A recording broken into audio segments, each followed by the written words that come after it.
आप फसाद कराने वाले हिंदू हैं, हम सौहार्द फैलाने वाले हिंदू हैं। यह बुनियादी फर्क है। धार्मिक संपत्तियों को कब्जा करने की एक कोशिश है, इसलिए इस बिल पर न हिंदू को खुश होना चाहिए, न सिख को खुश होना चाहिए, न ईसाई को खुश होना चाहिए, क्योंकि नंबर सबका आएगा।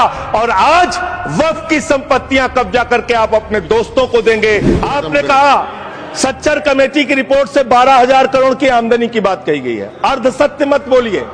12,000 करोड़ की आमदनी की चिंता है वक्फ की, करोड़ों मुसलमानों की चिंता है आपको। एक अपने दोस्त को पकड़ के लाइए, नीरव मोदी को 20,000 करोड़ वसूलिए, 12,000 करोड़ वक्फ को दीजिए, 8,000 करोड़ अपने पास रखिए। ये सरकार कह रही है कि ये कानून हम मुसलमानों के भले के लिए आ रहे हैं। आप मुसलमानों का भला कर रहे हैं, आप मुसलमानों का भला कर रहे हैं। दोनों सदन में एक भी सदस्य, दोनों सदन में सिर्फ एक सदस्य गुलाम अली को छोड़ के एक भी सदस्य आपका मुसलमान नहीं है। पूरी सरकार में एक मंत्री आपका मुसलमान नहीं है। आप मुसलमानों का भला कर रहे हैं। दो नेता अपने घरों में आपने बैठा दिया, मुख्तार अब्बास नकवी, शाहनवाज हुसैन, दोनों की राजनीति आपने खत्म कर दी। आप मुसलमानों का भला कर रहे हैं। आप तो वो लोग हैं जिन्होंने प्रभु श्री राम के मंदिर में भी घोटाला किया। मान्यवर, ये लोग राम मंदिर में घोटाला करने वाले लोग हैं, राम मंदिर की जमीन का चंदा खाने वाले लोग हैं सर ये लोग। आप पिछड़ों का भला करने की बात करते हैं, आप दलितों का भला करने की बात करते हैं। आपकी मातृ संस्था आरएसएस 100 साल तक आपने एक भी दलित, पिछड़ा और आदिवासी, एक भी महिला को आज तक आरएसएस का प्रमुख नहीं बनाया। समाज में छुआछूत को, बीमारी को मिटाने के लिए चलिए उठाते हैं कदम, और अगले सत्र में एक बिल लेके आइए। जितने भी हिंदुओं की कमेटियां हैं, ट्रस्ट है, बोर्ड है, उन सारे ट्रस्ट और कमेटियों में 80% आरक्षण दलित, आदिवासी और पिछड़े हिंदुओं को दीजिए। आप बड़ी बड़ी बातें कर रहे हैं। ये सरकार कह रही है कि ये कानून हम मुसलमानों के भले के लिए आ रहे हैं। जब मैं आपसे सुनता हूं तो मुझे लगता है कपिल शर्मा कॉमेडी सर्कस में बोल रहा है। आज आप इस बिल को पास कर रहे हैं, आज आपका सीना चौड़ा हो रहा है, आपको लग रहा है एक धर्म के अधिकार को आप छीन रहे हैं। नहीं, कल को आप सभी धर्मों की धार्मिक संपत्तियां छीन के आप अपने दोस्तों का देने का काम करेंगे। और किसी गलतफहमी में मत रहिए। आपको लोकसभा के चुनाव में मात्र 36% वोट मिला है। इस देश की 64% आबादी आज भी आपके खिलाफ है, आज भी आपके खिलाफ खड़ी है। किसी गलतफहमी में मत रहिए।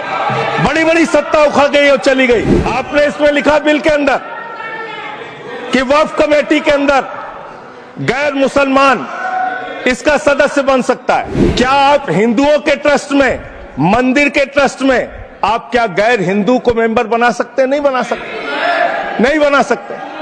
आप एक झूठ फैला रहे हैं देश भर में। ट्रिब्यूनल के लिए आप कह रहे हैं उसको अपील नहीं की जा सकती। हाई कोर्ट का फैसला ट्रिब्यूनल के फैसले के खिलाफ आया है, सुप्रीम कोर्ट का फैसला ट्रिब्यूनल के फैसले के खिलाफ आया है। आपने कहा 5 साल का प्रैक्टिसिंग मुस्लिम होना चाहिए। कैसे प्रैक्टिसिंग मुस्लिम तय करेंगे सर? आप क्या मुसलमानों के घर में सीसीटीवी का कैमरा लगाएंगे?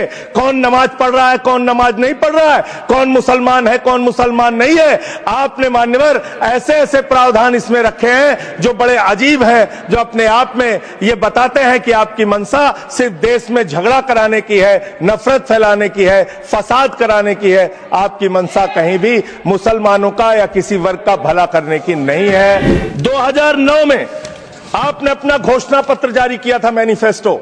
ये मैनिफेस्टो आपका लेके आया हूं, ये तो आपका डॉक्यूमेंट है, मेरे घर नहीं बना।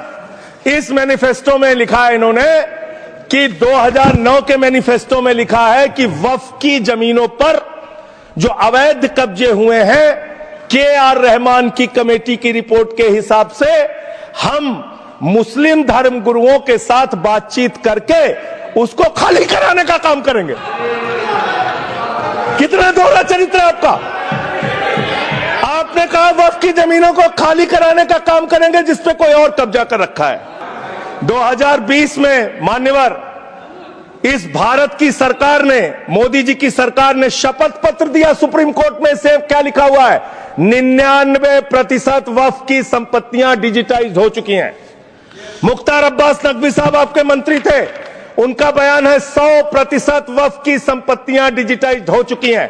तो जब आप सारी संपत्तियां डिजिटाइज कर चुके हैं, सब कुछ ऑनलाइन कर चुके हैं वामसी पोर्टल में, सारे कागजात जांच चुके हैं, तो क्या आप फसाद कराने के लिए फिर से कागज मांग रहे हैं? फसाद कराने के लिए आप फसाद कराने के लिए कागज मांग रहे हैं? आप फसाद कराने वाले हिंदू हैं, हम सौहार्द फैलाने वाले हिंदू हैं। यह बुनियादी फर्क है। ये काम आपने देश के अंदर बहुत अच्छा शुरू कर दिया। आप एक काम करते हैं, देखो मुसलमानों को ठीक कर रहा हूं, दूसरी तरफ महंगाई बढ़ रही है, नुकसान हिंदुओं का। 94 लाख करोड़ रुपए शेयर बाजार में डूब रहा है, नुकसान हिंदुओं का। 11 लाख बच्चे स्कूलों से बाहर निकल गए, नुकसान हिंदुओं का। तो मुसलमानों का को ठीक करने के नाम पर आप नुकसान देश के करोड़ों हिंदुओं का भी कर रहे हैं। इसलिए ये सब बातें करके देश में आप नफरत फैला के ये सब झगड़े फसाद के काम मत कीजिए।